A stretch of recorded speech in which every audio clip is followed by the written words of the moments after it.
Hello दोस्तों, कैसे हो आप? आपका बहुत बहुत स्वागत दिशा एकेडमी दादरी चैनल में। आज फिर मैं आपके सामने रात के 8:30 बजे वीज एक्सप्रेस की क्लास लेकर उपस्थित। तो मेरे प्यारे बच्चों, आप क्लास को लास्ट तक ज्वाइन करें, क्लास को बीच में छोड़ कर न जाएं। एक अच्छे कंटेंट मैं आपके सामने लेकर आता हूं और क्लास को लास्ट तक वॉच करें।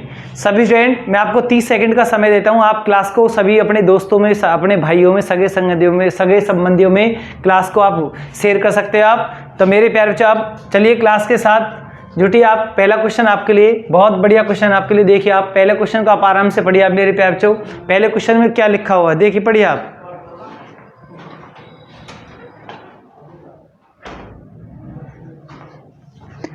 देखिए मेरे प्यारे बच्चों, अत्यधिक वर्षा प्रदान करने वाला मेघ कौन सा है? 4 ऑप्शन आपके सामने है। आप आराम से, बिल्कुल स्पीड के साथ आराम से बताइए आप, इसका आंसर क्या आएगा। बहुत बढ़िया क्वेश्चन आपके सामने। अत्यधिक वर्षा प्रदान करने वाला मेघ कौन सा है? पक्षाप स्तरीय मेघ, कपासीय वर्षीय मेघ, स्तरीय मेघ या पक्षाप मेघ। बहुत मेरे प्यारे बच्चे इस क्वेश्चन का आंसर नहीं लगा पा रहे हैं। वर्षा का जब टॉपिक पढ़ोगे, वर्षा के रेन के टाइप पढ़ोगे, तो वहां ये पॉइंट अच्छे से कंटेंट क्लियर होगा। तो मेरे प्यारे बच्चे, इसका आंसर आएगा कपासीय वर्षा, कपासीय वर्षा। चलिए आप नेक्स्ट पॉइंट देखिए आप, बहुत बढ़िया क्वेश्चन है। चलिए एक क्वेश्चन और देता हूं मैं आपको यहां पर। देखिए आप, भारत में सबसे ज्यादा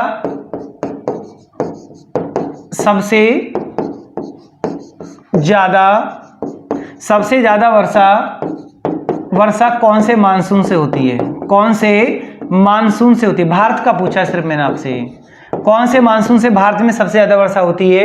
तब मेरे प्यारे बच्चों, आप कौन सा मानसून बताओगे? दक्षिण पश्चिम मानसून से होती है। कौन से मानसून से होती है? दक्षिण पश्चिम मानसून से होती है। दक्षिण पश्चिम मानसून से सबसे ज्यादा वर्षा होती है। और मानसून जब भारत में आता है तो सबसे पहले कौन से राज्य में प्रवेश करता है? केरल राज्य में प्रवेश करता है। क्लियर? तो मेरे प्यारे बच्चे, आप इसे नोट करें या इसका स्क्रीनशॉट करें और नेक्स्ट पॉइंट की चलें। बढ़िया क्वेश्चन आपके लिए। देखिए आप, बहुत अच्छा क्वेश्चन आपके लिए।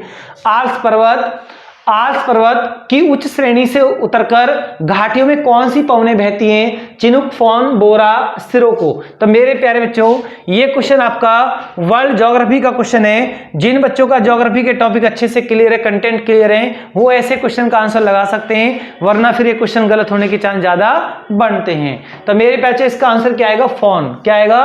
फॉन इसका आंसर आएगा।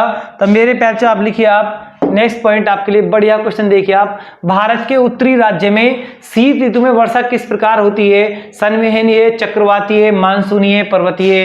तो मेरे प्यारे, अपने कमेंट बॉक्स में स्पीड के साथ लगाएं कौन सी वर्षा यहाँ पर ज्यादा होती है। चक्रवाती वर्षा सबसे ज्यादा होती है। चक्रवातीय वर्षा सबसे ज्यादा होती है।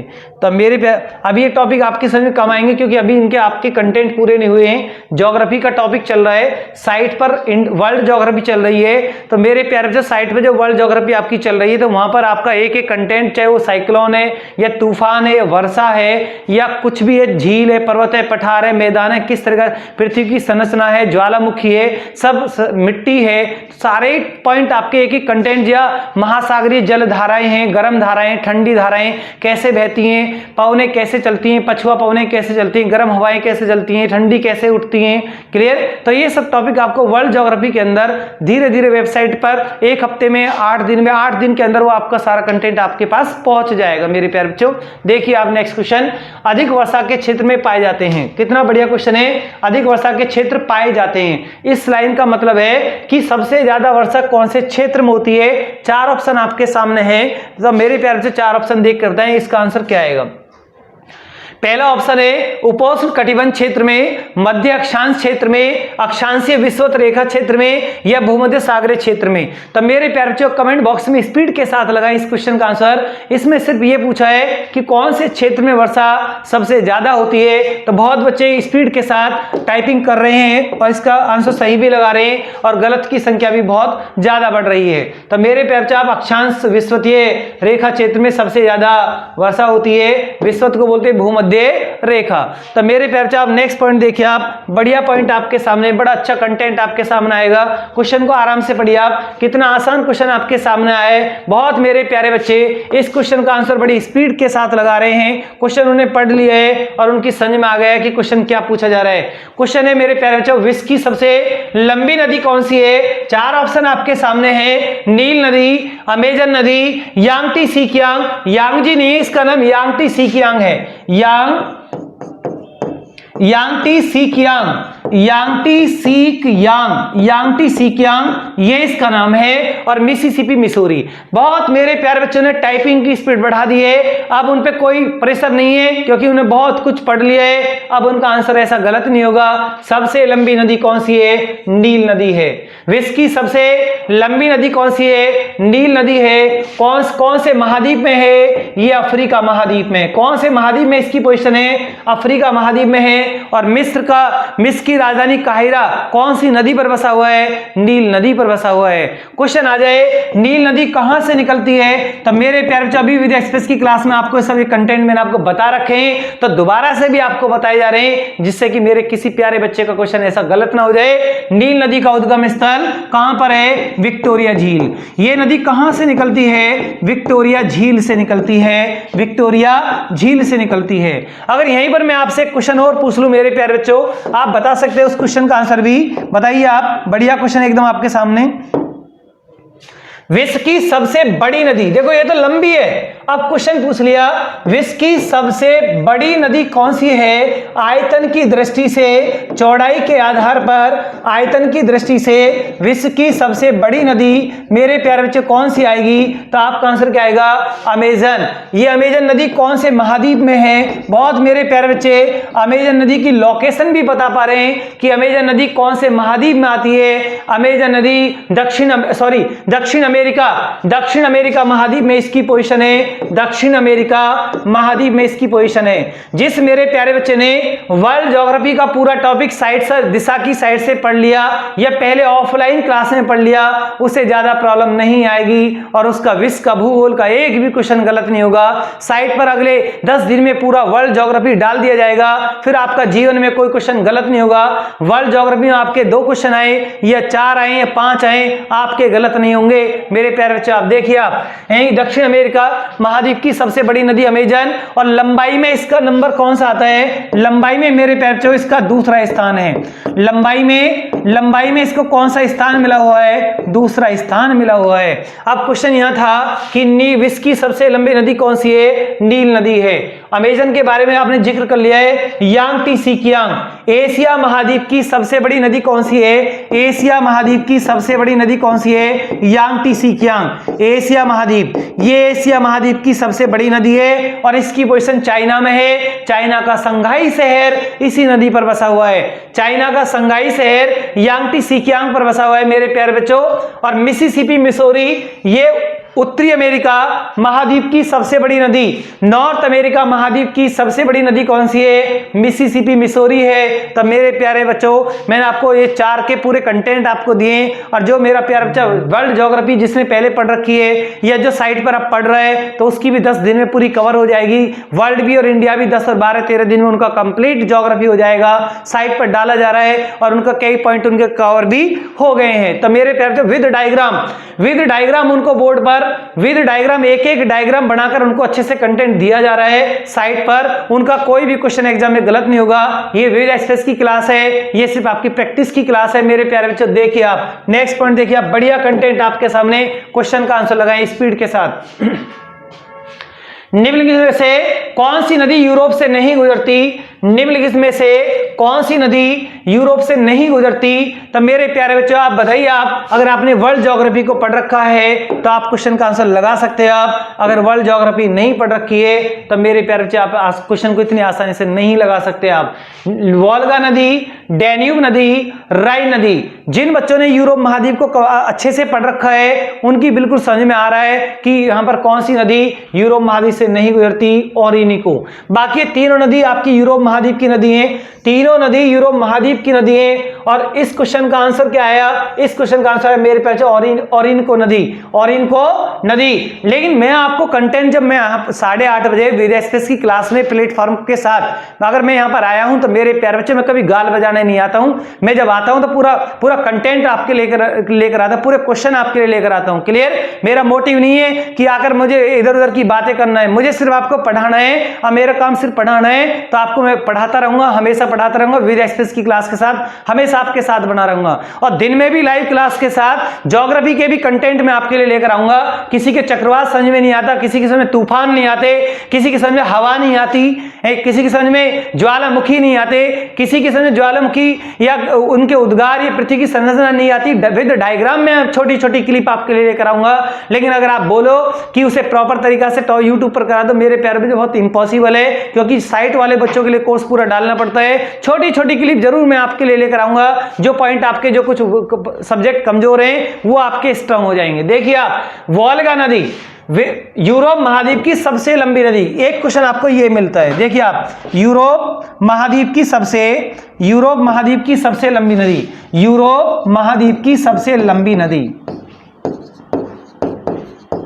यूरोप महाद्वीप की सबसे लंबी नदी। मेरे प्यारे बच्चों, अगर आपसे कभी क्वेश्चन एग्जाम में पूछा जाए यूरोप महाद्वीप की सबसे लंबी नदी कौन सी है, वोल्गा नदी है। और एक क्वेश्चन डैन्यूब नदी, इस डैन्यूब नदी के अंदर तो एक खासियत है, यूरोप के 4 देशों से गुजरती है।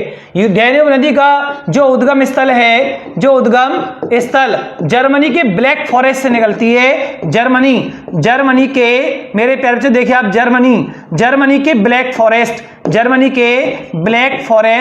ब्लैक फॉरेस्ट से निकलती है और यूरोप के 4 देशों की 4 राजधानियों से होकर काला सागर में जाकर गिर जाती है। ये डैन्यूब नदी का क्वेश्चन एग्जाम में कई बार पूछा गया है मेरे प्यारे बच्चों। और ये जो राइन नदी है, ये विश्व की सबसे बिजी नदी है, विश्व की सबसे बिजी नदी, व्यापार के लिहाज से विश्व की सबसे व्यस्त नदी, विश्व की सबसे बिजी नदी मेरे प्यारे बच्चों कौन सी है, राइन नदी है। तो मेरे प्यारे बच्चों, जब यहाँ 4 ऑप्शन आए तो मैंने आपको चारों के, इनमें तीनों के आपको कंटेंट दिए हैं, तीनों मैंने आपको बताए हैं, थोड़े होल्ड होकर बताए हैं। अब आपका जीवन में ऐसे क्वेश्चन गलत नहीं होने चाहिए। अगर आप वर्ल्ड ज्योग्राफी में जाओगे तो वहां उनका रिवर का टॉपिक पढ़ोगे तो कभी जीवन में कुछ भी गलत नहीं होगा। क्लियर? सब आपको एक साथ कंटेंट मिल जाता है और अच्छे से मिल जाता है। देखिए आप, नेक्स्ट पॉइंट, बढ़िया कंटेंट आपके सामने। क्वेश्चन को मेरे प्यारे बच्चे आराम से पढ़ें। कौन सी नदी विषुवत रेखा को 2 बार काटती है? कौन सी नदी विषुवत रेखा को 2 बार काटती है? तब मेरे प्यारे बच्चों देख कर बताएं, कितना बढ़िया क्वेश्चन आपके सामने आया है। और बहुत मेरे प्यारे बच्चे स्पीड के साथ कंटेंट पूरा लगा रहे हैं, इसका आंसर भी लगा रहे हैं। कौन सी नदी विषुवत रेखा को 2 बार काटती है? तो मेरे प्यारे बच्चों, कांगो नदी विषुवत रेखा को 2 बार काटती है। कौन सी नदी विषुवत रेखा को 2 बार काटती है? कांगो नदी काटती है। अगर क्वेश्चन आ जाए मकर रेखा को 2 बार कौन सी नदी काटती है? मकर रेखा को 2 बार कौन सी नदी काटती है? तब मेरे प्यारे बच्चों, लिम्पोपो नदी काटती है। लिम्पोपो नदी काटती है। लिम्पोपो, दोनों नदी कहां पर है? अफ्रीका महाद्वीप में है। एक क्वेश्चन हो रहे, भारत की माही नदी कर्क रेखा को 2 बार, कर्क रेखा को 2 बार मेरे प्यारे बच्चों कौन सी नदी काटती है? भारत की माही नदी गुजरात, भारत की माही नदी कर्क रेखा को 2 बार काटती है। तो मेरे प्यारे बच्चों, आप इस पॉइंट को नोट करें या इसका स्क्रीनशॉट करें। बहुत अच्छा कंटेंट ये आपके सामने है, आप इसको नोट कीजिए आराम से।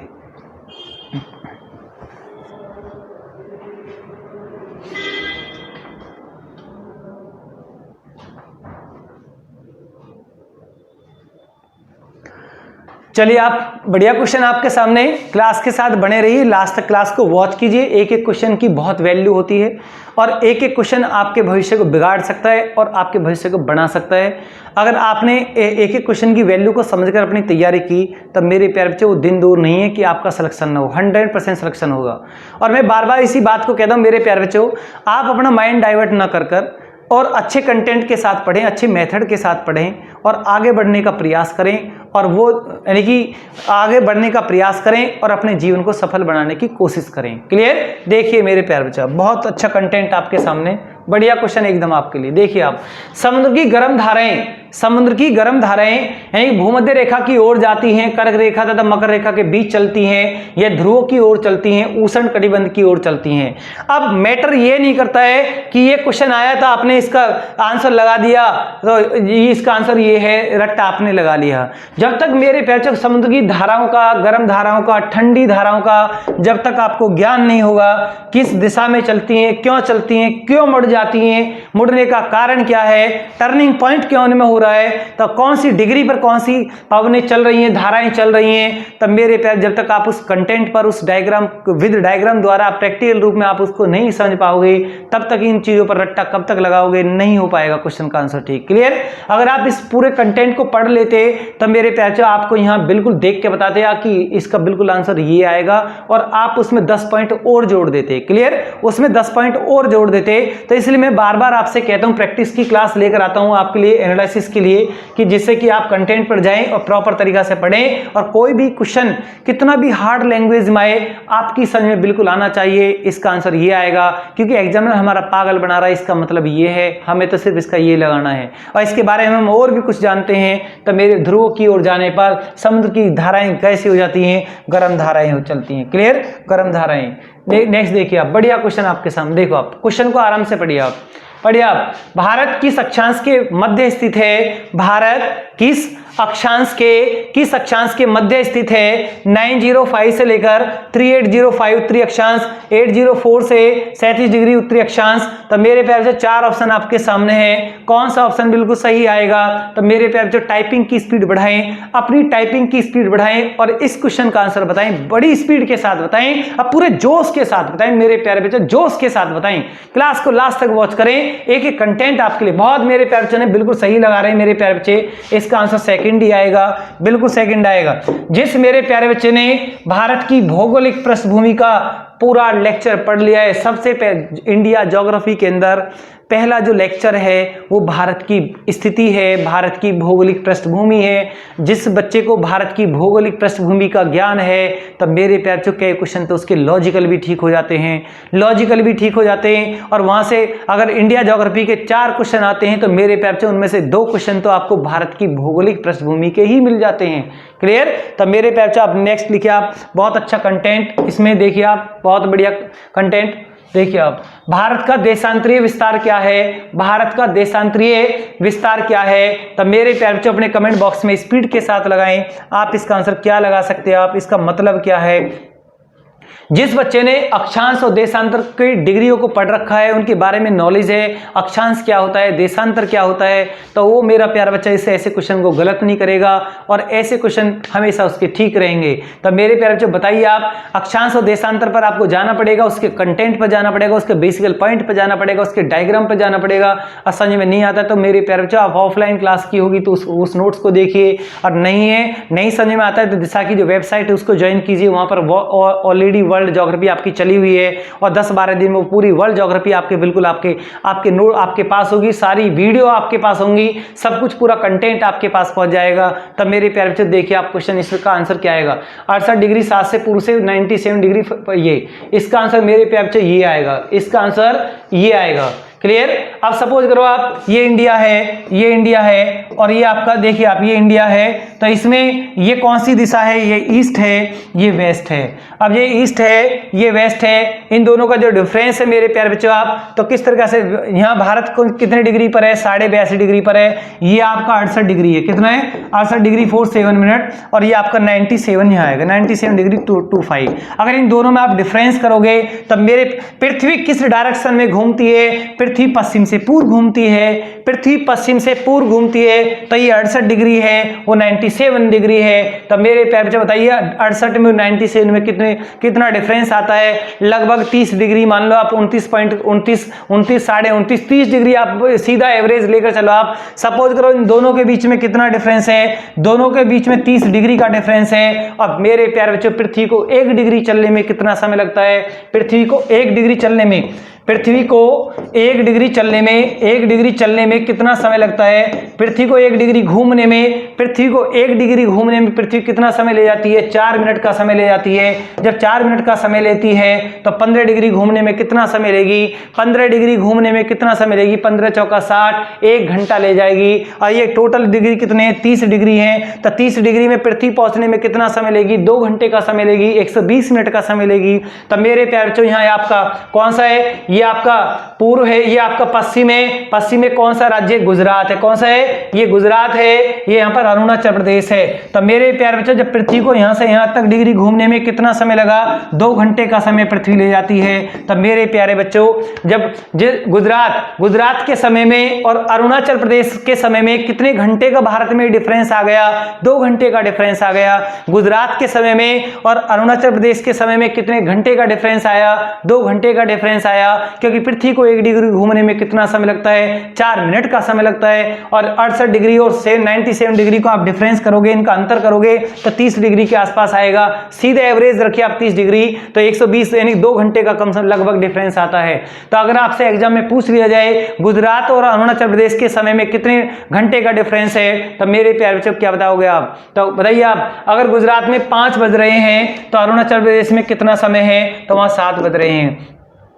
अगर गुजरात में 5 बजे हुए हैं तो अरुणाचल प्रदेश में कितना टाइम हो गया? वहां 7 बज गए। क्यों? क्योंकि ये पूर्व में है, तो पूर्व का समय पश्चिम के समय से आगे होता है। कारण क्या है मेरे प्यारे बच्चों? कि पृथ्वी पश्चिम से पूर्व घूमती है। तो मेरे प्यारे बच्चों, ये कंटेंट बताए जाते हैं जब क्लास टॉपिक चलती है, टॉपिक वाइज क्लास चलती है, विद डायग्राम आपको बताया जाता है। विद एक्सप्रेस की क्लास में एक एक कंटेंट पर इतना टाइम दिया जाएगा, तो जितने क्वेश्चन मैं आज आपके लिए लेकर आए हूँ वो क्वेश्चन नहीं हो पाएंगे। तो मेरे प्यारे बच्चों, यहीं पर क्लास ऑफ हो जाएगी और बाकी सारे क्वेश्चन बच जाएंगे। सिर्फ प्रैक्टिस क्लास है, और आपको प्रॉपर तरीका से पढ़ना है तो आपको कंटेंट पर साइट पर जाना पड़ेगा, या ऑफलाइन क्लास जो भी आपकी आगे चलती है वो आपको करनी पड़ेगी। तो टाइम कम है, साइट की तरफ जाएं तो ज्यादा बेटर है। पूरा कंटेंट वहां दिया गया है, और साइट पर भी जितनी वीडियो डली हुई है, जितना सब कुछ डाल रखा है कंटेंट, बिल्कुल आप पढ़ोगे तो आपको ऐसा नहीं लगेगा कि आप ऑनलाइन क्लास करते हो। आपको बिल्कुल क्लास ऐसे लगेगी जैसे हम बिल्कुल सर हमारे सामने हैं और हमें बिल्कुल ऑफलाइन क्लास की तरह पढ़ा रहे हैं। बिल्कुल सेम जो बच्चे ऑफलाइन उसमें साइट पर पढ़ रहे हैं उनसे आप पूछ सकते हो आप किस तरीके से क्लास चलती है और किस तरह से विद डायग्राम आपको बताया जाता है। देखिए आप, कौन सा विभाजक भारत और श्रीलंका को अलग करता है? कौन सा विभाजक भारत व श्रीलंका को अलग करता है? कितना बढ़िया कंटेंट क्वेश्चन है, ऐसा क्वेश्चन आपका गलत नहीं होना चाहिए। बताइए, भारत और श्रीलंका के बीच कौन? पाक जल डमरू, ये इन दोनों को अलग करता है। कॉमन क्वेश्चन है, बड़ा सिंपल क्वेश्चन है। वर्ल्ड ज्योग्राफी में आओगे तो इसका पूरा एक लेक्चर है, पूरा टॉपिक है, अच्छे तरीके से समझाया जाता है। देखिए, पालघाट दर्रा जोड़ता है। पालघाट दर्रा पालघाट जो दर्रा बोले तो पास, क्लियर? किस किस को जोड़ता है? पहाड़ के बीच से जो रास्ता जाता है उसको दर्रा कहते हैं, उसको दरार पड़ जाती है। दर्रा मतलब दरार पड़ गई है पहाड़ के बीच में, उसकी चेन टूट गई तो वहां से रास्ता बन जाता है दूसरी तरफ के लिए और कनेक्ट हो जाता है दूसरी कंट्री के लिए, दूसरे स्टेट के लिए।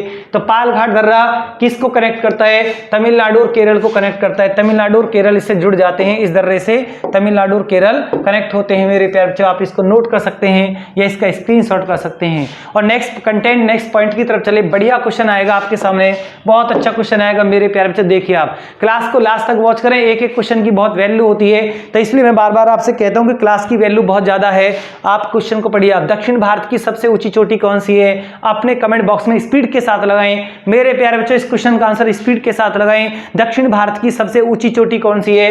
ये आपके सामने 4 ऑप्शन है। बताइए, गुरु शिखर है, अनाई मुदी है, डोडा बेटा है, धौलागढ़ है। बहुत मेरे प्यारे बच्चे इस क्वेश्चन का आंसर इतनी स्पीड के साथ लगा रहे हैं। क्यों? क्योंकि वो 4-4.5 महीने से यूट्यूब से मेरे साथ लगे हुए हैं और क्लास के साथ जुटे हुए हैं, पूरा साथ देते हैं, क्लास के साथ हमेशा बैठे रहते हैं, क्योंकि उन्हें बहुत तपस्या की है, हमने पढ़ाया है। तो उन मेरे प्यारे बच्चों ने बहुत अच्छे तरीके से सिटिंग दी है, मोबाइल टाइम से खोला है, क्लास को ज्वाइन किया है, पूरी क्लास को वॉच किया है, अच्छे से वॉच किया है। कहीं कोई प्रॉब्लम आती है तो बताते भी हैं कि सर जी ये टॉपिक इस तरीके से ये नहीं है, हमें ये बताइए, हमें ये समझ में नहीं आता। उन बच्चों ने काफी बहुत धैर्य रखा है। और मेरे प्यारे, जिन बच्चों ने स्टार्टिंग से दिशा प्लेटफॉर्म के साथ धैर्य बनाए रखे हैं, उन्हें जीवन में कोई फेल नहीं कर सकता, ये मेरा आपसे वादा है। देखिए आप, दक्षिण भारत की सबसे ऊंची चोटी कौन सी है? और उनकी टाइपिंग की स्पीड मेरे प्यारे बच्चे बहुत ज्यादा बढ़ रही है, वो टाइपिंग की स्पीड उन्होंने बढ़ा रखी है। बहुत बढ़िया क्वेश्चन आपके सामने, देखिए आप, बढ़िया क्वेश्चन। तो मेरे प्यार बच्चों इस क्वेश्चन का आंसर बताइए आप। इसका आंसर क्या आएगा? दक्षिण भारत की सबसे ऊंची चोटी अनाईमुदी है। अब वो मेरे प्यार बच्चों इतने होनहार हो चुके हैं अब इसके बारे में अब उनका बिल्कुल टाइपिंग उनकी इतनी स्पीड से चल रही है, इसके बारे में कुछ और भी बता रहे हैं। टाइपिंग की स्पीड में मुझे बहुत अच्छा लग रहा है जो टाइपिंग कर रहे हैं, तो इसके बारे में कुछ और भी बता रहे हैं। अनाईमुदी, ये जो अनाईमुदी है ये किस श्रृंखला की ऊंची चोटी है? अगर यहां श्रृंखला की बात करोगे तो पश्चिमी घाट आएगा। क्या आएगा मेरे प्यारे बच्चों? पश्चिमी घाट, पश्चिमी घाट पर्वतमाला। अगर इस चेन की श्रृंखला की बात करोगे, इसकी पहाड़ी अन्नामलाई पहाड़ी की ऊंची चोटी है। देखो ये अन्नामलाई पहाड़ी है और इस पहाड़ी की ऊंची चोटी अनाईमुदी है, और ये कौन सी श्रृंखला में आती है? पश्चिमी घाट में आती है। जैसे भी क्वेश्चन आपसे पूछा जाए, और इसकी पोजीशन मेरे प्यारे बच्चों केरल में। कहां पर है? केरल में। कहां लगाओगे आप? केरल में। तो सभी स्टूडेंट इसे नोट करें या इसका स्क्रीनशॉट करें। अभी जो गुरु शिखर है, चलो इसको देख लो। गुरु शिखर किसकी ऊंची चोटी है? अरावली पर्वतमाला की सबसे ऊंची चोटी है। अरावली पर्वतमाला की सबसे ऊंची चोटी है। अरावली पर्वतमाला की सबसे ऊंची चोटी कौन सी है? गुरु शिखर है। और डोडा बेटा किसकी ऊंची चोटी है? नीलगिरी पहाड़ी की सबसे ऊंची चोटी है। नीलगिरी पहाड़ी की सबसे ऊंची चोटी कौन सी है? डोडा बेटा है। तो मेरे प्यारे बच्चे आप इसे नोट करें या इसका स्क्रीनशॉट करें और नेक्स्ट पॉइंट की तरफ चलें।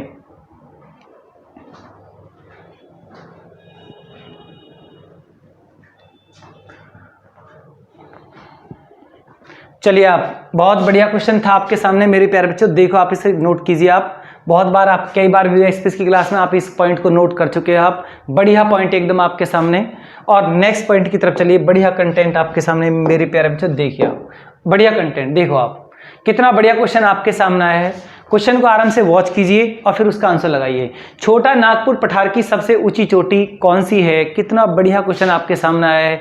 वीर एक्सप्रेस की पहली क्लासों में भी मैंने आपको ये सब कराया है। तो छोटा नागपुर पठार की सबसे ऊंची चोटी मेरे प्यारे बच्चों कौन सी है? बहुत मेरे प्यारे बच्चे स्पीड के साथ लगा रहे हैं। पारसनाथ, बिल्कुल सही आंसर। छोटा नागपुर पठार की सबसे ऊंची चोटी कौन सी है? पारसनाथ है। और महेंद्रगिरी सब किसकी ऊंची चोटी है? महेंद्रगिरी पूर्वी घाट में आती है। किस में आती है? पूर्वी घाट पर्वतमाला की ऊंची चोटी कौन सी है? महेंद्रगिरी है। महेंद्रगिरी। और गुरु शिखर, डोडा बेटा, ये मैंने आपको अभी पिछले वाले क्वेश्चन में दोनों बता दिए हैं। तो मेरे प्यारे बच्चों एक एक क्वेश्चन की बहुत वैल्यू होती है।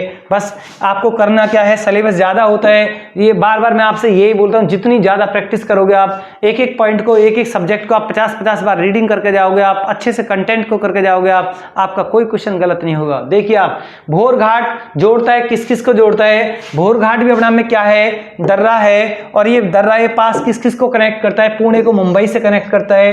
पुणे को मुंबई से कनेक्ट करता है। मेरे प्यारे बच्चों आप इसको नोट करें या इसका स्क्रीनशॉट करें और नेक्स्ट पॉइंट की तरफ चलें। बढ़िया पॉइंट आपके सामने। देखिए आप, कौन सा शिखर माउंट एवरेस्ट के बाद संसार का सबसे ऊंचा है?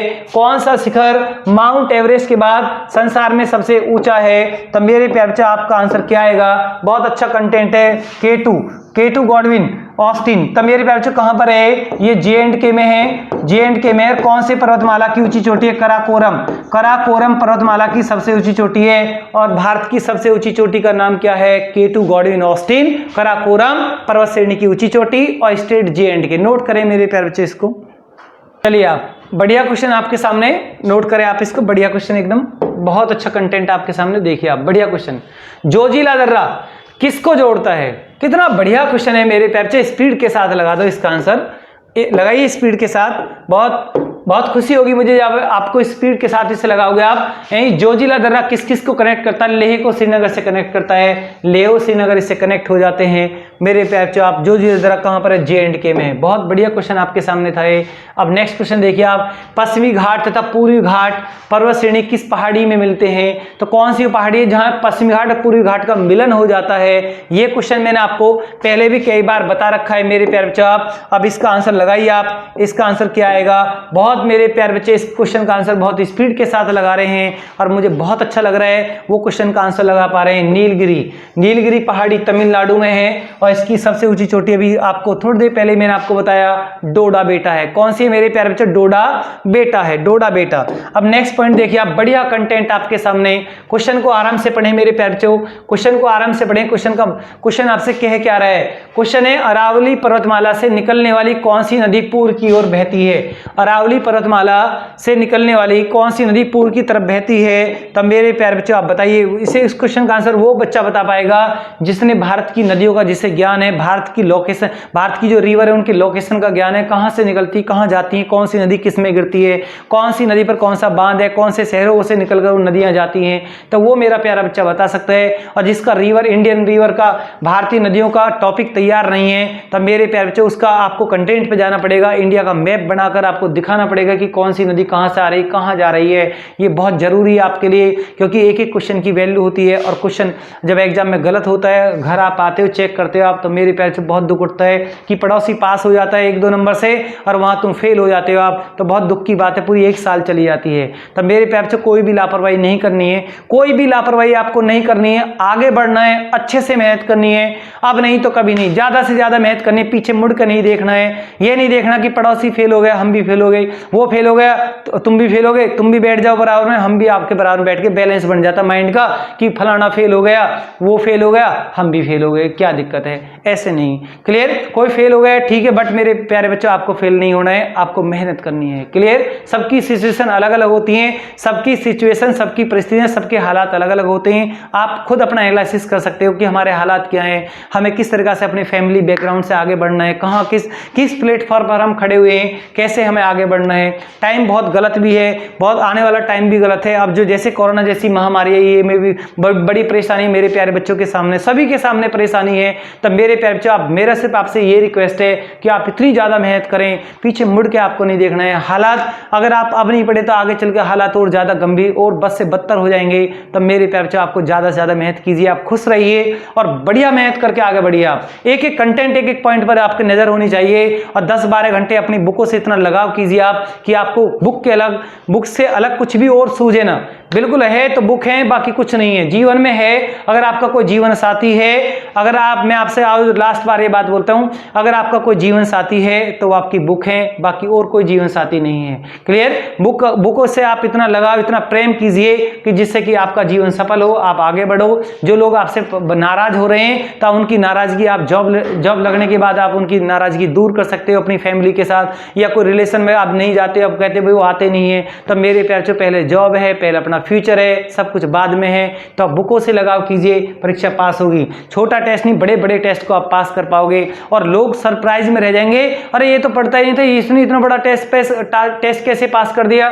तब मेरे प्यार से आप कर सकते हैं, आप दीजिए आप सरप्राइज सबको, ज्यादा से ज्यादा मेहनत कीजिए आप, तब जागो तब सवेरा। अगर आप आज जाग रहे हो तो आपके लिए आज ही सवेरा है। ये मत सोचो कि वो बहुत इंटेलिजेंट है, उसने ये कर दिया, उसने ये कर दिया, हम नहीं कर सकते। आप सब कुछ कर सकते हैं, आपके अंदर बहुत पावर है, अपनी पावर को पहचानिए। आप कोई कुछ नहीं है, आप आज से पढ़ना स्टार्ट करो मेरे प्यारे बच्चों, आप कहां से कहां पहुंच जाओगे आपको इस बात का अंदाजा नहीं है अभी। क्लियर? देखिए आप क्वेश्चन, अरावली पर्वतमाला से निकलने वाली कौन सी नदी पूर्व की ओर बहती है? तब मेरे प्यारे बच्चों 4 ऑप्शन आपके सामने हैं, तो आपका आंसर क्या आएगा? कौन सी नदी? बनास नदी है, बनास नदी है, बनास नदी। उसका आंसर, इस क्वेश्चन का आंसर बनास आएगा। एक क्वेश्चन और देकर जाऊंगा आपको, लूनी नदी अरावली की नाग पहाड़ियों से निकलती है, कई बार एग्जाम में क्वेश्चन पूछा गया है। अरावली की नाग पहाड़ियों से निकलती है। एक बार आप इंडिया और वर्ल्ड ज्योग्राफी मुझसे पढ़ लोगे आप, तो आपको कहीं भी किसी भी ऑब्जेक्टिव क्वेश्चन में कहीं पर कोई प्रॉब्लम आएगी नहीं, ये मेरा आपसे वादा है। और जिन बच्चों ने मुझसे ज्योग्राफी इंडिया वर्ल्ड पढ़ रखे हैं उन्हें कहीं दिक्कत आई भी नहीं है। अगर उन्हें भी लापरवाही की है तो उनको प्रॉब्लम अब भी आ रही है और आगे भी आती रहेगी, और जिन्होंने लापरवाही नहीं की है, बहुत अच्छे से तरीका से कंटेंट को अच्छे से कवर किया है और बहुत प्रैक्टिस की है, उन्हें कोई लापरवाही, उनके सामने कोई दिक्कत आएगी नहीं। देखिए आप, बढ़िया कंटेंट आपके सामने, बहुत बढ़िया कंटेंट। थोड़ा क्वेश्चन पे मैं होल्ड हो गया था, थोड़ा टाइम आपका मैंने लिया। देखिए क्वेश्चन, चंबल नदी किन किन राज्यों से होकर प्रवाहित होती है? चंबल नदी किन किन राज्यों से प्रवाहित होती है? तब मेरे प्यारे बच्चों 4 ऑप्शन आपके सामने हैं। देखिए आप, मध्य प्रदेश, गुजरात, महाराष्ट्र, मध्य प्रदेश, राजस्थान, यूपी, एमपी, महाराष्ट्र, गुजरात। बहुत हंसी का क्वेश्चन है, बड़ा हनी फनी क्वेश्चन है। बहुत मेरे प्यारे बच्चे इस क्वेश्चन को देखकर हंस भी रहे हैं और कह रहे हैं कि ये क्वेश्चन इस क्वेश्चन का आंसर तो हम बिल्कुल लगाएंगे, हमको बिल्कुल कंफर्म है कि ये कहां से कौन से इस क्वेश्चन का आंसर क्या आएगा। बहुत बच्चे ने अपनी टाइपिंग की स्पीड बढ़ा दी है और इतनी स्पीड के साथ टाइपिंग कर रहे हैं मेरे प्यारे बच्चे, मुझे अंदाजा भी नहीं है कि इतने रात 8:30 बजे मेरे प्यारे बच्चे, रात 8:30 बजे की क्लास, विजय एक्सप्रेस की क्लास अब 8:45-9 बज रहे हैं। इतना टाइम में मेरी क्लास को वॉच कर रहे हैं और क्लास के साथ बने हुए हैं। कितना तपस्या, कितनी मेहनत आप कर रहे हो आप। मुझे आपकी मेहनत बहुत अच्छी लग रही है और आपकी मेहनत बेकार नहीं जाएगी और किसी की मेहनत बेकार नहीं जाती है। मेहनत कभी भी बाउंस नहीं जाती है बॉल की तरह, एक जैसे खिलाड़ी बॉल फेंकता है तो बाउंस हो जाती है। आपकी मेहनत आपके कदम चूम कर जाएगी और आपको सफलता दिला कर जाएगी, ये मेरा आपसे वादा है। बट अपना विश्वास मत तोड़ने देना और अपना धैर्य हमेशा बना के रखना। जिस बच्चे के अंदर धैर्य है, विश्वास है और अब निरंतर अभ्यास वो करता है, रेगुलर पढ़ता है, उसे कहीं भी जीवन में कहीं समस्या नहीं आती है। और जिस बच्चे के अंदर विश्वास की कमी हो जाती है और धैर्य की कमी हो जाती है और नए नए टीचर तलाशने की उसमें लगा रहता है, यहां से भी लिया, वहां से भी लिया, ये भी किया, वो भी किया और पूरा माइंड खराब कर लिया, इधर उससे मेटेरियल इकट्ठा किया, एग्जाम आया, सब कुछ भूल गया। मेरे प्यारे बच्चों, एक ही कंटेंट पे रहिए, एक ही मेथड पे रहिए। ये बात मैंने आपको 4 महीने पहले बताई थी, फिर मैं आपको बताता हूं। एक कंटेंट पर, एक बुक पर, एक लेक्चर पर, एक उस पर आप आगे बढ़िए। आप देखिए आपकी सफलता कैसे आपके पास नहीं आएगी, 100% आएगी। क्वेश्चन का आंसर लगाइए। क्वेश्चन का आंसर क्या है? मध्य प्रदेश, गुजरात, महाराष्ट्र, मध्य प्रदेश, राजस्थान, यूपी। तब मेरे प्यारे बच्चों 4 ऑप्शन है। बहुत मेरे प्यारे बच्चों ने बहुत स्पीड के साथ इस क्वेश्चन का आंसर लगाया है और इतनी मुझे खुशी हो रही है उनके आंसर से। मध्य प्रदेश, राजस्थान और यूपी, इन 3 राज्यों में नदी बहती है और इस नदी के अंदर, इस नदी में 3 बांध। बहुत मेरे प्यारे बच्चे टाइपिंग की स्पीड बढ़ाएं। चंबल नदी पर 3 बांध, चंबल नदी पर 3 बांध। मेरे प्यारे बच्चों, मुझे आपसे अपेक्षा है चंबल नदी के 3 बांध। मैंने आपको कितनी बार विजय एक्सप्रेस की क्लास में प्रॉपर टॉपिक में ना मैं आपको सब कुछ बता रखा है। तो चंबल नदी पर जो 3 बांध हैं, कौन कौन से वो 3 बांध है, कौन सा बांध कौन से राज्य में है, मेरे प्यारे बच्चों लिख कर दिखाइए अपने कमेंट बॉक्स में और टाइपिंग की स्पीड बढ़ाइए और बताइए मुझे आप चंबल नदी पर 3 बांध कौन कौन से हैं। तो मेरे प्यारे बच्चे लिख रहे हैं, एक तो गांधी सागर, मेरे प्यारे बच्चे गांधी सागर, गांधी सागर, राणा प्रताप सागर, राणा प्रताप सागर, जोहार सागर, जोहार सागर। तो मेरे प्यारे बच्चे 3 बांध हैं। गांधी सागर मध्य प्रदेश में है और बाकी ये दोनों बांध राजस्थान में है। तो चंबल नदी पर कितने बांध? चंबल नदी पर 3 बांध। एग्जामिनर चूकता नहीं है, इस क्वेश्चन को रखे बगैर ये भी ध्यान रखना आप, एग्जामिनर की इस क्वेश्चन पर हमेशा नजर रहती है। अगर इंडिया ज्योग्राफी में वो बांध का क्वेश्चन उठा रहा है तो एक बार वो चंबल नदी के 3 बांधों पर भी नजर रखता है। ये तो मैचिंग द वर्ड में लगाएगा, यह क्वेश्चन नहीं में आएगा, कहीं यह पर्टिकुलर पूछ लेगा। बहुत इंपॉर्टेंट क्वेश्चन आपके लिए है। गांधी सागर, राणा प्रताप सागर, जोहार सागर, ये दोनों बांध राजस्थान में है। गांधी सागर बांध मेरे प्यारे बच्चों मध्य प्रदेश में है। कहां पर है? मध्य प्रदेश में है। चंबल नदी, ये जो चंबल, राजस्थान का कोटा शहर, राजस्थान का कोटा शहर कौन सी नदी पर बसा हुआ है? तब मेरे प्यारे बच्चों आप क्या बताओगे? आप चंबल नदी किसकी सहायक नदी है? ये क्वेश्चन मैंने आपसे बोल दिया है। मेरे प्यारे बच्चों बताइए आप, चंबल नदी किसकी सहायक है? चंबल नदी को कौन सी नदी में जाकर गिरना है? स्पीड के साथ लगाएं। चंबल नदी को कौन सी नदी में जाकर गिरना है? मेरे प्यारे बच्चों बताइए आप, चंबल नदी को कौन सी नदी में जाकर गिरना है? यमुना में जाकर गिरना है। कौन सी नदी में? यमुना। चंबल किसकी सहायक है? यमुना की सहायक है। एक नदी का नाम सुना होगा आपने, छिप्रा। छिप्रा नदी किसकी सहायक है? छिप्रा चंबल में गिरेगी और चंबल यमुना में गिरेगी, यमुना गंगा में गिरेगी। तो मेरे प्यारे बच्चों ऐसे डायग्राम, ऐसे चित्र में आपको वर्ल्ड इंडिया ज्योग्राफी का जब मुझसे आप प्रॉपर टॉपिक पढ़ते हो, आप एक एक सब्जेक्ट का टॉपिक पढ़ते हो, आप इतना इंटरेस्ट आता है, जीवन में आप किसी भी सब्जेक्ट को भूल नहीं पाओगे आप। क्लियर? यानी कि चंबल नदी को किस में गिरना है? यमुना में। तो चंबल यमुना में गिरने से पहले कौन सी नदी इसमें गिरती है? छिप्रा।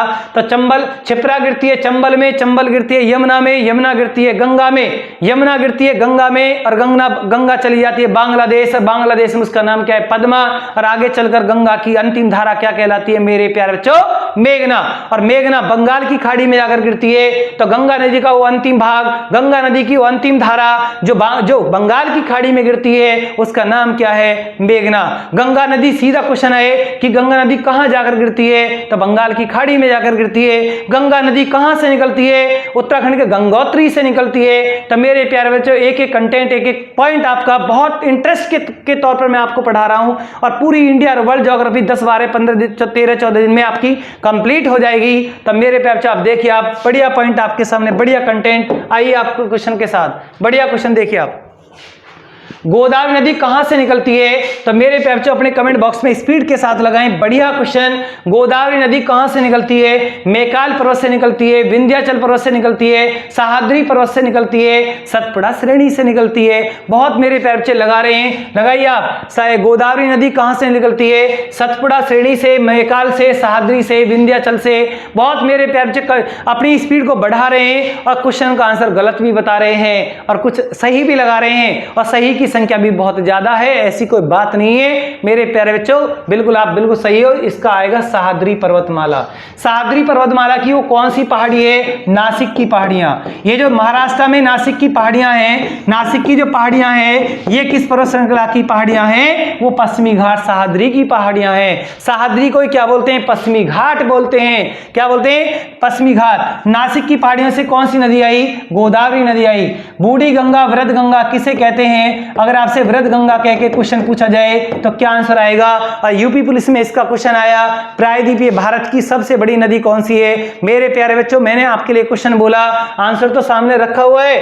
प्रायद्वीपीय भारत की सबसे बड़ी नदी कौन सी है? प्रायद्वीपीय भारत की सबसे बड़ी नदी कौन सी है? गोदावरी है। दक्षिण भारत की सबसे लंबी नदी कौन सी है? कावेरी है। दक्षिण भारत की सबसे लंबी नदी कौन सी है? कावेरी है। और भारत की सबसे लंबी नदी कौन सी है? गंगा है। और भारत की सबसे बड़ी नदी कौन सी है? भारत की सबसे बड़ी नदी कौन सी है? तो ब्रह्मपुत्र है आयतन की दृष्टि से। और भारत की सबसे बड़ी सहायक नदी कौन सी है? सबसे बड़ी सहायक नदी कौन सी है? यमुना है। यमुना कहां जाकर गिरती है? इलाहाबाद में गंगा में जाकर गिरती है। तब मेरे प्यारे बच्चों, यानी कि यमुनोत्री से निकलती है और इलाहाबाद में प्रयागराज में जाकर गंगा में गिरती है। तो 1350 किलोमीटर का सफर तय करती है यमुना नदी। क्लियर? भारत की सबसे बड़ी सहायक नदी कौन सी है? यमुना है। तो मेरे प्यारे बच्चे, जब आप कंटेंट पर जाओगे तो इतना इंटरेस्ट आपको पढ़ने में आएगा, बिल्कुल आपके कोई भी ऐसा ऑब्जेक्ट क्वेश्चन गलत नहीं होगा। देखिए आप मेरे प्यारे बच्चों, यमुना नदी कि 3 महत्वपूर्ण सहायक नदियां कौन कौन सी हैं? कितना बढ़िया क्वेश्चन अभी जिक्र चल रहा था, देखकर बताएं आप। यमुना नदी की 3 सहायक नदियां कौन कौन सी हैं? अपने कमेंट बॉक्स में स्पीड के साथ लगाएं मेरे प्यारे बच्चों आप। यमुना नदी की 3 सहायक नदियां कौन कौन सी है? चंबल, बेतवा, कैन। पहला ही ऑप्शन बिल्कुल सही आएगा, चंबल, बेतवा, कैन। ये चंबल, ये जो सोन नदी है, ये सोन नदी किस में जाकर गिरती है? सोन गंगा में जाकर गिरती है। गंगा में जाकर गिरती है मेरे प्यारे बच्चों, लिख सकते हैं आप। यानी कि सोन नदी किस में जाकर गिरती है? गंगा में जाकर गिरती है। सोन नदी कहां से निकलती है? अमरकंटक की पहाड़ियों से निकलती है। नर्मदा भी कहां से निकलती है? अमरकंटक की पहाड़ियों से निकलती है। लेकिन सोन आ जाती है गंगा की तरफ, नर्मदा चली जाती है सतपुड़ा विंध्या पर्वत के बीच से, उसे रास्ता नहीं मिलता है तो सर्पिलाकार चलती है। तो नर्मदा कहां चली जाती है? पूर्व से पश्चिम की तरफ बहकर, नर्मदा नदी पूर्व से पश्चिम की तरफ बहकर अरब सागर में जाकर गिर जाती है। नर्मदा डेल्टा नहीं बनाती है, एस्टुरी बनाती है। अब आप बोलोगे डेल्टा क्या है, एस्टुरी क्या है? उसके लिए आपको प्रॉपर कंटेंट पर आना पड़ेगा। यह क्लिप अब मैं आपके लिए लेकर आऊंगा, डेल्टा क्या होते हैं या कौन कौन सी टर्मिनोलॉजी होती है, तो वो आपको लाइव क्लास के अंदर छोटी छोटी क्लिप के साथ बताया जाएगा। लेकिन कोर्स की आप गारंटी नहीं कि यूट्यूब पर पूरा कोर्स हो जाए, पूरा नहीं होगा, बट पूरा प्रयास होगा कि क्लिप के द्वारा आपको बहुत कुछ बता दिया जाए। तो क्योंकि मेरे प्यारे बच्चों और बहुत सारे वर्क हैं कि वीडियो उनके लिए भी डालनी होती है। क्लियर? देखिए, विख्यात जलप्रपात तथा उनके राज्यों को जोड़ो में से गलत जोड़ा बताइए आप, मेरे बताइए, समझाइए आप। क्वेश्चन को पहले आराम से पढ़ो और इसको क्लिक करो।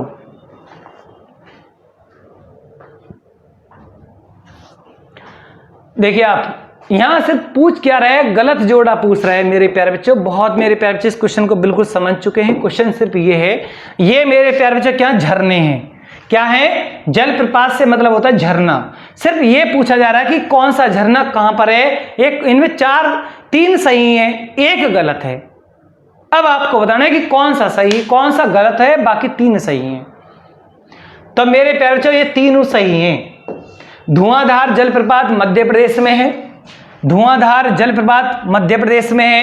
और जोग जलप्रपात आपका कर्नाटक में, बिल्कुल सही बात है। जो हुंड्रू जलप्रपात झारखंड में, स्वर्ण रेखा नदी, यहां लिख सकते हो इसके लिए स्वर्ण रेखा नदी का पानी इसमें बहता है। जोग में किसका बहता है? शरावती का बहता है। और मेरे पास धुआंधार में किसका बहता है? नर्मदा का बहता है। और ये झरना गलत है, ये मैच बिल्कुल आपके लिए गलत है। तो मेरे प्यारे बच्चों आप इसको नोट करें, इसका स्क्रीनशॉट करें। ये मैंने आपको 3 क्वेश्चन यहाँ पर दिए, तीनों क्वेश्चन आपके लिए मोस्ट वेरी वेरी इंपॉर्टेंट है। क्लियर? आगे लिखिए आप, बहुत बढ़िया कंटेंट आपके सामने देखिए आप। चावल की कृषि के लिए किस प्रकार की मिट्टी अनुकूल है? कौन सी मिट्टी अडेप्टेशन करती है? बताइए आप, कौन सी मिट्टी अनुकूल रहती है चावल की खेती के लिए? 4 ऑप्शन आपके सामने है। बहुत मेरे प्यारे बच्चे इसको बिल्कुल सही लगा रहे हैं। चावल की खेती के लिए डेल्टा क्षेत्रों की चीका प्रधान दोमट मिट्टी चावल के लिए प्रसिद्ध है। और चावल के उत्पादन में फर्स्ट नंबर भारत का कौन सा राज्य है? फर्स्ट पायदान पर कौन सा राज्य है? वेस्ट बंगाल है, वेस्ट बंगाल है। एक क्वेश्चन और, चावल क्या देश की प्रमुख खाद्यान्न फसल है? देश की प्रमुख खाद्यान्न फसल है। अगर देश की प्रमुख खाद्यान्न फसल आपसे पूछ ली जाए तब मेरे प्यारे बच्चे आप क्या बताओगे? चावल बताओगे। और देश की प्रमुख सेकंड नंबर की खाद्यान्न फसल पूछी जाए, चावल के बाद सेकंड नंबर किसका आता है? तब मेरे प्यारे बच्चे आप क्या लगाओगे? चावल के बाद सेकंड नंबर किसका आता है? चावल के बाद सेकंड नंबर गेहूं का आता है। देश की 2 प्रमुख खाद्यान्न फसल कौन सी है? पहली चावल है, सेकंड गेहूं है। क्लियर? और हरित क्रांति में कौन सी फसल पर सबसे ज्यादा जोर दिया गया? मैंने क्वेश्चन घुमा दिया है। हरित क्रांति में सबसे ज्यादा कौन सी फसल पर जोर दिया गया? फर्स्ट नंबर गेहूं है, सेकंड नंबर चावल है। क्लियर? जैसे क्वेश्चन आए ऐसे ही आपको आंसर बताना है। ये जो रेगुर मिट्टी है, ये मैंने आपको कई बार बताया है, ये काली मिट्टी है। रेगुर मिट्टी क्यों, यानी काली मिट्टी को ही रेगुर मिट्टी बोलते हैं। और काली मिट्टी में कपास की खेती सबसे ज्यादा होती है। कपास का उत्पादन, कपास की खेती कौन सी मिट्टी में सबसे ज्यादा होती है? तब मेरे प्यारे बच्चों आप बताइए, आप रेगुर मिट्टी को ही काली मिट्टी कहते हैं। और एलुवियल मिट्टी किसे कहते हैं? जलोढ़ मिट्टी को कहते हैं। हिमालय से जितनी नदियां निकलती हैं जलोढ़ मिट्टी बनाती हैं, एलुवियल मिट्टी बनाती हैं। तब मेरे प्यारे, और जितनी प्रायद्वीपीय पठार से नदी आती हैं वो कौन सी मिट्टी बनाती है? काली मिट्टी का, उन पर वहां काली मिट्टी का ज्यादा रोल होता है, ज्यादा क्षेत्र होता है। क्लियर? देखिए आप, बहुत बढ़िया क्वेश्चन आपके सामने। मलेरिया की दवा कुनेन किस वृक्ष से बनाई जाती है? कितना कंटेंट, कितना बढ़िया क्वेश्चन मेरे प्यारे बच्चे आपके सामने है। और क्वेश्चन को देखते नहीं मेरे प्यारे बच्चे आंसर लगा रहे हैं। तो मेरे प्यारे बच्चे क्लास को लास्ट तक वॉच किया करो आप। एक एक क्वेश्चन की वैल्यू होती है, एक एक क्वेश्चन आपके लिए बहुत इंपॉर्टेंट है। क्लियर? तो आपके भविष्य की बात है, क्लास को लास्ट तक वॉच करें, बढ़िया तरीका से वॉच करें। देखिए आप, घना पक्षी अभ्यारण्य किस राज्य में है? कि इसका पूरा नाम है केवलादेव घना पक्षी विहार। केवलादेव घना पक्षी विहार, इसका पूरा नाम क्या लिखते हैं हम? केवलादेव घना पक्षी विहार। पक्षी विहार भारत के कौन से राज्य में है? तब मेरे प्यारे बच्चों आपका आंसर क्या आएगा? आप स्पीड के साथ ही आप इसका आंसर बता सकते हैं। आप केवलादेव घना पक्षी विहार भारत के कौन से राज्य में है? बहुत मेरे प्यारे बच्चों ने बता दिया है, राजस्थान। देश का सबसे बड़ा पक्षी विहार, अगर कभी क्वेश्चन आ जाए भारत का देश का सबसे बड़ा पक्षी विहार कह के आपसे पूछा जाए तब मेरे प्यारे बच्चों आप क्या बताओगे? आप पक्षी शोध संस्थान भारत के कौन से राज्य में? यूपी के इज्जत नगर में है, बरेली में है। क्लियर? देश का सबसे बड़ा पक्षी विहार कहां पर है? कौन सा है? केवलादेव घना पक्षी विहार, इसे बोलते हैं, राजस्थान में है। मध्य प्रदेश में बहुत सारे अभ्यारण्य हैं, राजस्थान में और भी है, हरियाणा में सुल्तानपुर है, उत्तर प्रदेश में भी आपका चंद्रप्रभा वन्य जीव अभ्यारण्य है, चंद्रप्रभा दुधुआ राष्ट्रीय उद्यान है। तब मेरे प्यारे बच्चों अभी जब ज्योग्राफी पढ़ोगे, इंडिया ज्योग्राफी पढ़ोगे आप, एक भी कंटेंट नहीं छोड़ा जाएगा। और ऐसे नहीं लिखवा दिया है, साथ के साथ क्लास को अगर आपने मेरी क्लास को अगर प्रॉपर क्लास को आपने ज्वाइन किया है तब मेरे प्यारे बच्चों साथ के साथ आपके याद हो जाता है ज्यादा बड़ी। फिर आपका सिर्फ एक ही वर्क रह जाता है कि बार बार प्रैक्टिस करना होता है। सब कुछ मैं आपको पहले से ही करा देता हूं। देखिए आप नेक्स्ट क्वेश्चन नंबर 27 देखिए आप, असम में स्थित काजीरंगा अभ्यारण्य किसके लिए प्रसिद्ध है? मेरे प्यारे बच्चों हाथी के लिए, एक सींग वाले गेंडे के लिए, चीता के लिए, सफेद शेर के लिए। बताइए आप मेरे प्यारे बच्चों, आप कितना बढ़िया क्वेश्चन आपके लिए, एक सींग वाला गेंडा, असम काजीरंगा। क्लियर? तो मेरे प्यारे बच्चों आप नेक्स्ट पॉइंट लिखिए आप, बढ़िया पॉइंट, बढ़िया कंटेंट आपके सामने। नेक्स्ट पॉइंट देखिए आप, वर्तमान में भारत में कहां जागृत ज्वालामुखी पाए जाते हैं? कितना बढ़िया क्वेश्चन आपके सामने मेरे प्यारे बच्चों। यहां पर सिर्फ आपसे क्वेश्चन पूछा गया है भारत का एकमात्र सक्रिय एक्टिव ज्वालामुखी कौन सा है? ये ऑप्शन आपके सामने है। तो मेरे प्यारे बच्चों आपको लगाना है बेरन द्वीप। क्या लगाओगे आप? लगाइए मेरे प्यारे बच्चों आप। इसका आंसर क्या आएगा? इसका आंसर आएगा बेरन द्वीप। क्या आएगा? बेरन द्वीप। ये आपका आंसर बिल्कुल राइट है। तो मेरे प्यारे बच्चों नेक्स्ट पॉइंट, नेक्स्ट कंटेंट की तरफ चले। बढ़िया कंटेंट आपके सामने। क्वेश्चन को पढ़िए आप। चक्रवात की उत्पत्ति हेतु महासागरीय तल का टेम्परेचर कितना होना चाहिए? चक्रवात की उत्पत्ति, जब साइक्लोन की उत्पत्ति होती है तो महासागरों का जो टेम्परेचर कितना होना चाहिए जिससे कि साइक्लोन की उत्पत्ति हो? तो मेरे प्यारे बच्चों आप इसमें आंसर क्या आएगा? Cyclone and anti cyclone with diagram आपको समझाया जाएगा। साइक्लोन क्या होते हैं, एंटी साइक्लोन क्या होते हैं। साइक्लोन में हवा का प्रेशर सेंटर की तरफ जाता है, बाहर की तरफ जाता है, ये सब आपको बताया। कौन सा साइक्लोन कौन सी कंट्री में आता है। चक्रवात यानी कि तरीका से चक्रवात। मेरे प्यारे बच्चों विद डायग्राम आपको यहाँ समझाया जाएगा। क्लियर? मेरे प्यारे बच्चों देख के बताइए इसका आंसर क्या आएगा? 27 डिग्री सेल्सियस से अधिक। 27 डिग्री सेल्सियस से अधिक इसका आंसर ये आएगा। नेक्स्ट पॉइंट की तरफ चलिए। बढ़िया कंटेंट आपके सामने पढ़िए आप। सलाल जल विद्युत परियोजना किस राज्य की नदी पर है? जम्मू और कश्मीर चुनाव। वेरी गुड, बहुत बढ़िया आंसर है इसका। नंबर क्या आएगा मेरे प्यारे बच्चों? आप देख कर बताइए। बढ़िया कंटेंट आपके सामने, जम्मू कश्मीर और चुनाव। इसको नोट करें या इसका स्क्रीनशॉट करें। नेक्स्ट पॉइंट की तरफ चलें।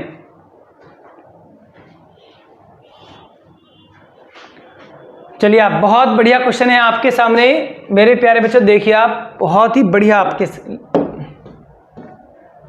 किस नदी घाटी परियोजना से सरदार सरोवर बांध संबंधित है? किस नदी घाटी परियोजना से सरदार सरोवर बांध परियोजना है? दिल्ली पुलिस में लास्ट ईयर का क्वेश्चन भी है। लास्ट ईयर दिल्ली पुलिस में उससे पहले भी 2 बार लगातार पूछ लिए गए। यानी कि नर्मदा नदी। इसका सीधा क्वेश्चन है कि सरदार सरोवर जो बांध परियोजना है वो कौन सी नदी पर है? नर्मदा नदी पर है। और इस बांध से भारत के कितने राज्य लाभ उठा रहे हैं? 4 राज्य लाभ उठा रहे हैं। 4 राज्य इसका लाभ उठा रहे हैं। जिनमें कौन कौन से राज्य हैं मेरे प्यारे बच्चों? गुजरात लगा सकते हैं आप। गुजरात, महाराष्ट्र, राजस्थान, मध्य प्रदेश। ये 4 राज्य इसका लाभ उठा रहे हैं इस बांध का। और ये बांध कहां पर है? गुजरात के नर्मदा जिले में है, नर्मदा नदी पर है। सरदार सरोवर बांध परियोजना राष्ट्र को कब समर्पित हुआ? 17 सितंबर 2017 में। 17 सितंबर 2017 में ये बांध राष्ट्र को समर्पित हुआ था। मेरे प्यारे बच्चों आप नेक्स्ट पॉइंट देखिए आप। बढ़िया पॉइंट, बढ़िया कंटेंट आपके सामने। देखिए आप, कितना बढ़िया क्वेश्चन आपके सामने। गन्ने की उत्पत्ति का स्थान माना जाता है हवाई द्वीप क्यूबा। हवाई द्वीप क्यूबा या मेरे प्यारे बच्चों बताइए आप केंद्रीय अमेरिका या भारत? तो मेरे बच्चों इसका क्या लगाओगे आप? भारत लगाओगे आप। क्लियर? इसका जो जनक है वो भारत है। आगे देखिए, बढ़िया क्वेश्चन।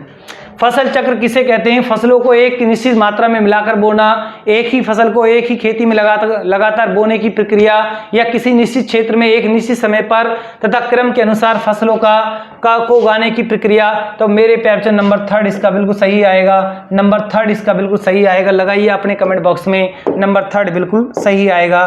बहुत बढ़िया, नंबर 3 बिल्कुल सही है। मेरे प्यारे बच्चों आगे लिखिए। बढ़िया पॉइंट आपके लिए, बढ़िया कंटेंट आपके लिए, बढ़िया क्वेश्चन। एंथ्रासाइट, बिटुमिनस, लिग्नाइट पिट किस खनिज का वर्गीकरण है? तो मेरे प्यारे बच्चों आप क्या लगाओगे? कितना बढ़िया कंटेंट आपके सामने। बहुत मेरे प्यारे बच्चे स्पीड के साथ लगा रहे हैं। तो ये पूछा जा रहा है कि किसकी किस्म है? ये कोयला की किस्म है। किसकी किस्म है? कोयला की किस्म है। कोयला पर बहुत सारे क्वेश्चन बनते हैं। अब मेरे प्यारे बच्चों टाइम नहीं कि आपको कोयला के सारे कंटेंट यहाँ बताए जाएं।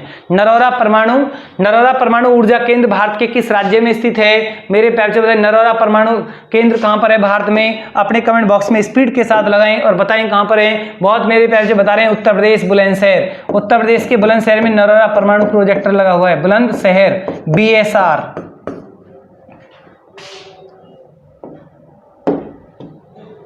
कितना बढ़िया क्वेश्चन आ गया आपके सामने। इसको पहले अच्छे से वॉच करें।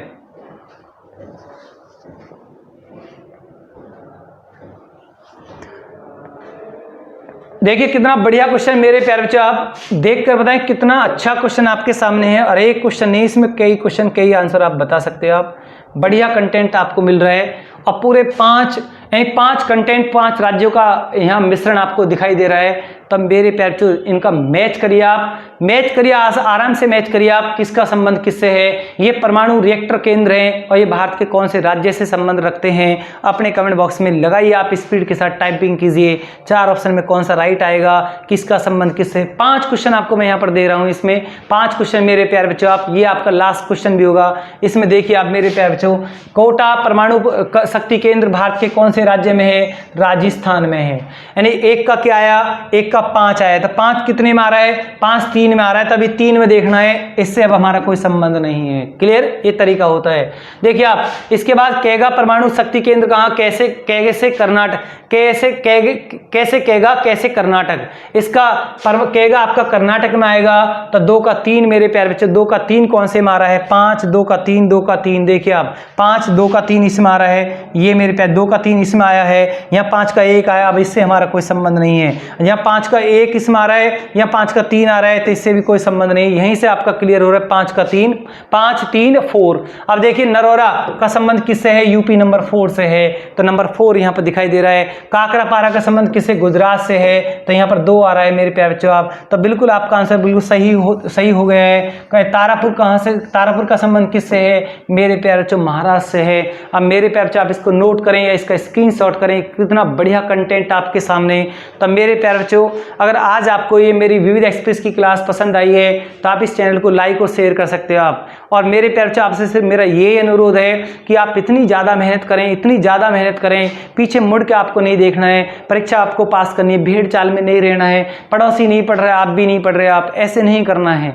ऐसे करोगे तो आप उसका तो जीवन खराब है, यही आप अपना भी जीवन खराब कर रहे हो। आप किसी के पीछे किसी कंपेयर नहीं करनी है। अगर आपको कंपेयर करनी है तो अपनी बुकों में बैठ के आप कंपेयर कीजिए कि मुझे पढ़ना क्या है, करना क्या है, कहाँ जाना है, मुझे कैसे करना है, क्यों करना है, किसके लिए करना है।